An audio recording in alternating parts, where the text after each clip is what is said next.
ꯑꯁꯤꯗꯤ ꯃꯣꯗꯨꯖꯥꯟ ꯊꯣꯡꯕꯒꯤ ꯚꯤꯗꯤꯑꯣ ꯑꯣꯏꯅ ꯊꯥꯒꯠꯆꯔꯛꯀꯦ ꯃꯌꯥꯝ ꯌꯥꯝ ꯂꯥꯏꯅ ꯊꯣꯡꯕ ꯌꯥꯔꯝꯃꯦ ꯈꯣꯡꯗ꯭ꯔꯨꯝꯒ ꯑꯣꯏꯅ ꯊꯣꯡꯖꯔꯛꯀꯦ ꯕꯦꯁꯟ ꯀꯞ ꯑꯃ ꯂꯧꯖꯔꯦ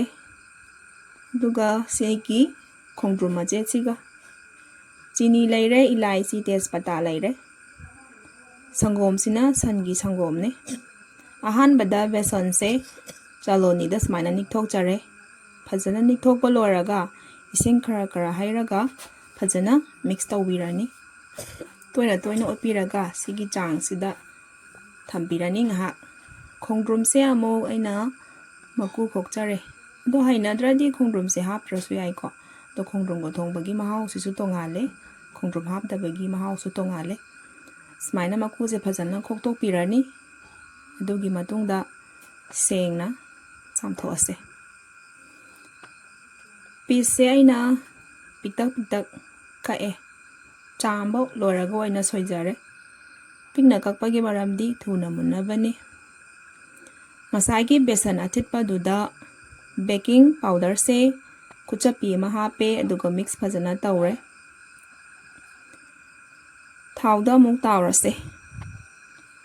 ऐसे अहानबदा खुद तैनिंगदना स्पून हापुरेबको अदु फजना ताद्रे कोनदी खुदना ओइना तौरगा हापसिना हेना फजना तारे मसक फजना बा इसिंग से खिक्सले सिसिना खुदना तौबदुने याम फजना ताय सिगैसे थोए अहानबा थोंगबने मथंगदा अमु इसिंग ग्लास अनि हापे चिनी दो हापचनजरे सगोलकपा तंजादुदा ngसागी खोंद्रुम दो अमु हापचले खोंद्रुम गा हाना थोंगे मखुम कुपसलगा थंबीरे खोंद्रुम से हाइपेट मुंजलकपा तंजादुदा चेक तौरे खितंग कंतक तौबो याइको ब्रे ब्रे पेट्रसो स्माइना तौरे दुगा संगोम जे ग्लास अमा तंकाय हापे तेजपत्ता हापचले इलायची से पोपोप सुगारगा हापचले ngसागी संगोम मही लुम्बु लुम्बु साबदो मु खर लौथ्वे अदुगा अमूलगी संगोम पाउडर से थिलगा हिजले मिनट 5 मुक सौलनी मचू हापचले अदुगा ओटपीरनी मही खितंग कंगजलकपा तंजादुदा ngसागी अताउबो सिंगदो अमु हापचलसे सुमाइना